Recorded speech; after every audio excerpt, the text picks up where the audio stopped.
নমস্কার বন্ধুরা, happy with Gopa kitchen cooking এ জানাই তোমাদের সকলকে স্বাগত। আজকে আমি তোমাদের জন্য নিয়ে হাজির হয়েছি একটা দুর্দান্ত স্বাদের রেসিপি। এই রেসিপিটা বানানোর জন্য আমি এখানে কয়েকটা পেঁয়াজ নিয়েছি। পেঁয়াজের টুকরোগুলো প্রথমে কেটে নিচ্ছি। এখানে নিয়েছি 3টে মাঝারি সাইজের পেঁয়াজ। পেঁয়াজগুলো একটু কুচো করে নিচ্ছি। পেঁয়াজগুলো একটু মিহি করে কুচিয়ে নিয়েছি। গ্যাসে একটা পাত্রে কিছুটা জল গরম বসিয়েছি। জলটা ফুটে উঠেছে। এবারে এই জলের মধ্যে দিয়ে দিচ্ছি 1/2 চামচ লবণ আর দিয়ে দেবো সয়াবিন। এখানে 100 গ্রাম মতো সয়াবিন আছে। সয়াবিনটা দিয়ে দিচ্ছি। সয়াবিনটা সিদ্ধ হতে থাকবে।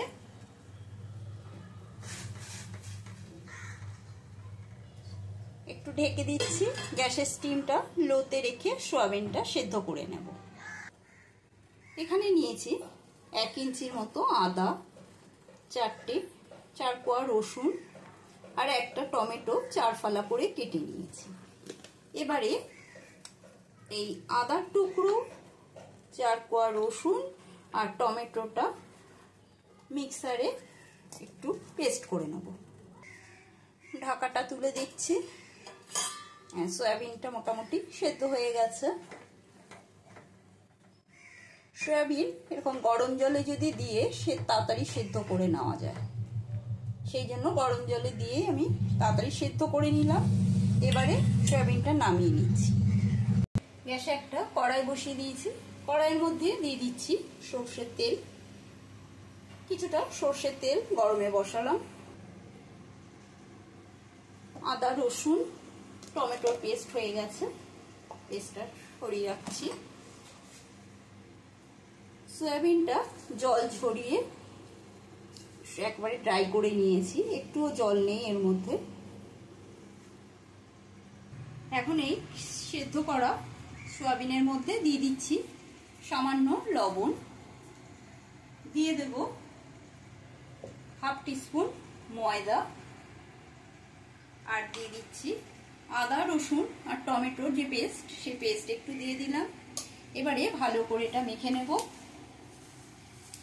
সয়াবিনের গায়ে যদি একটু এরকম ময়দার কোটিং করে নাও, তাহলে যখন আমি সয়াবিনটা ভাজবো তেল আর টেনে নেবে না। সর্ষের তেলটা ভালো করে গরম করে নিয়েছি। এবারে এই তেলের মধ্যে মেখে রাখা সয়াবিনটা দিয়ে ভেজে নেব। সয়াবিনটা দিয়ে দিলাম। সয়াবিনটা ভাজা চাপিয়ে এখানে আমি কেটে নিয়েছি 300 গ্রাম মতন পটল আর 3টে বড় সাইজের আলু। সয়াবিনটা লাল লাল করে ভেজে নিয়েছি। দেখো, ময়দার কোটিং করে ভেজে নিলাম দেখে অল্পতেই সয়াবিনটা ভাজা হয়ে গেল। না হলে সয়াবিন সবসময় যত বেশি তেলেই ভাজো না কেন, সব তেল সয়াবিন টেনে নেয়। আমি এখানে 3 চামচ তেলে সয়াবিনটা ভেজে নিলাম। সয়াবিনটা তুলে নেবার পরে কড়াইতে দিয়ে দিচ্ছি আবারও 3 চামচ মতো সর্ষের তেল। সর্ষের তেলটা গরম হয়ে গেছে। এবার এই তেলের মধ্যে দিয়ে দিচ্ছি সামান্য লবণ। দিয়ে দেবো আলু। প্রথমে আলুগুলোকে ভেজে নেব। দেব সামান্য হলুদের গুঁড়ো। হলুদ গুঁড়ো আর লবণ দিয়ে আলুটা ভেজে নেব। আলুগুলো লাল করে ভেজে নিয়েছি। এবার তুলে নিচ্ছি। এবারে এই তেলের মধ্যেই পটলগুলো দিয়েও পটলগুলো একটু লাল করে ভেজে নেব। পটলগুলো দিয়ে দিলাম। দিয়ে দিচ্ছি লবণ আর দেব সামান্য হলুদের গুঁড়ো।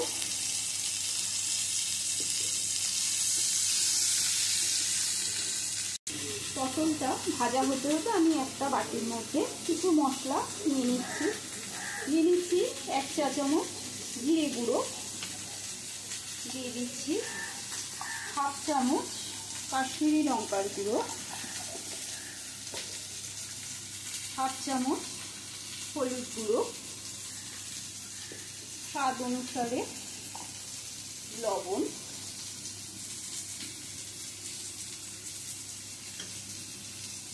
দিয়ে দেব কাঁচা লঙ্কার পেস্ট। এখানে 4টে কাঁচা লঙ্কা পেস্ট করে নিয়েছি। ঝালটা নিজেদের পছন্দ অনুসারে ব্যবহার করবে।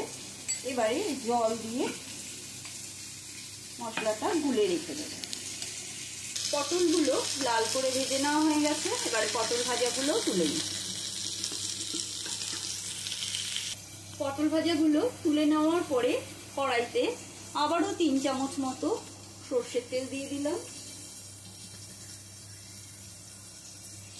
সর্ষের তেলটা গরম হয়ে গেছে। এবারে এই তেলের মধ্যে ফোড়ন দিচ্ছি 2 টুকরো দারচিনি, 2টো ছোট এলাচ কাটিয়ে নিয়েছি, দিচ্ছি সামান্য গোটা জিরে আর একটা তেজপাতা চিড়ে নিয়েছি। ফোড়নটা ভালো করে নেড়ে ছেড়ে ফোড়নের থেকে সুন্দর গন্ধ বেরোলে দিয়ে দেবো এর মধ্যে কুচিয়ে নেওয়া পেঁয়াজ।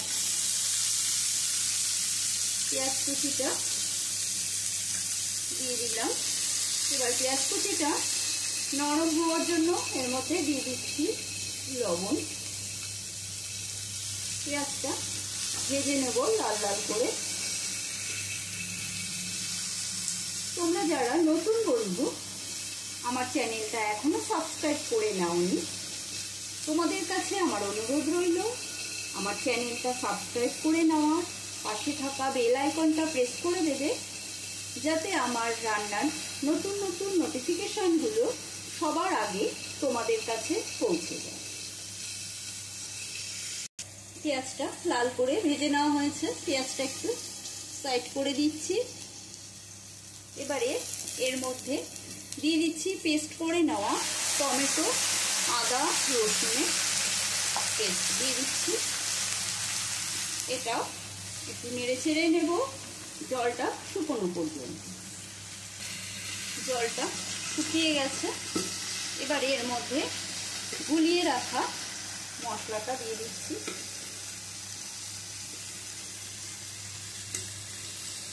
গুলিয়ে রাখা মশলাটা দিয়ে আবারও কিছুক্ষণ মশলা কষিয়ে নেব।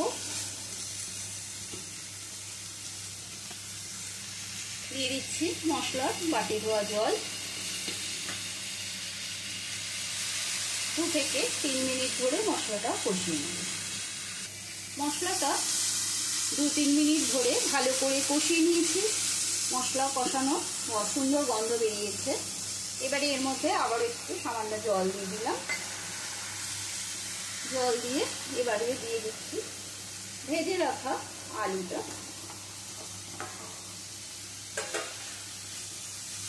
আলু দিয়ে মশলার সাথে আবারও কষিয়ে নিচ্ছি।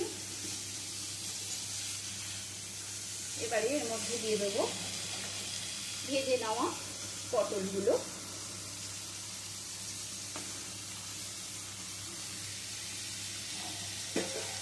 একই সঙ্গে দিয়ে দিচ্ছি ভেজে নেওয়া সয়াবিনটা। সব দিয়ে সব সবজিগুলো সব কিছু দিয়ে মশলার সাথে আবারও কষিয়ে নিতে হবে। মশলার সঙ্গে সব কষানো হয়ে গেছে। মশলা থেকে তেল ছেড়ে দিয়েছে। এবারে এর মধ্যে দিয়ে দেব পরিমাণ মতো জল। পটল চিংড়ি তো আমরা বাড়িতে সবাই মোটামুটি খেয়েই থাকি। একবার এরকমভাবে পটল দিয়ে সয়াবিন রান্না করে খেয়ে দেখবে, ভাত, রুটি, পরোটা সব কিছুর সাথে খুব ভালো লাগে। জলটা দিয়ে দিলাম। এবারে আলু, পটল, সয়াবিন সব সেদ্ধ হবে, সেই জন্য আমি গ্যাসের স্টিমটা লোতে রেখে 10 মিনিটের জন্য ঢাকা বন্ধ করে দিলাম। ঢাকাটা এবারে তুলে নিচ্ছি। বাও, খুব সুন্দর একটা গন্ধ বেরিয়েছে। এবারে এর মধ্যে দিয়ে দিচ্ছি হাফ চামচ চিনি। এটা অপশনাল, চাইলে দিতে পারো, না দিলেও চলবে।